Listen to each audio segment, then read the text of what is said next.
Hello friends, welcome to our YouTube channel taste and tour. आज हम बनाएंगे healthy चाट। उसके लिए मैंने शकरकंदी और सिंघाड़े को अच्छे से मैंने बॉईल कर लिया है। अब मैं इनको अच्छे से पहले छील लूंगी। मैंने काट लिया है। अब मैं इसके अंदर डालूंगी नींबू,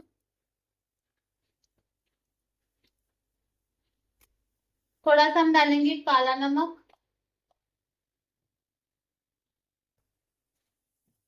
थोड़ा सा हम डालेंगे चाट मसाला, थोड़ा सा हम डालेंगे चाट मसाला, थोड़ी सी हम डालेंगे काली मिर्च पाउडर,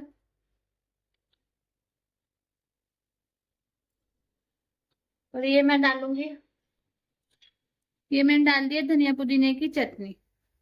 हेल्दी एंड टेस्टी हमारी चाट बनके तैयार हो गई है। अगर आपको हमारी रेसिपी अच्छी लग रही है तो please like, comment, share and subscribe करना ना भूलें। Thank you.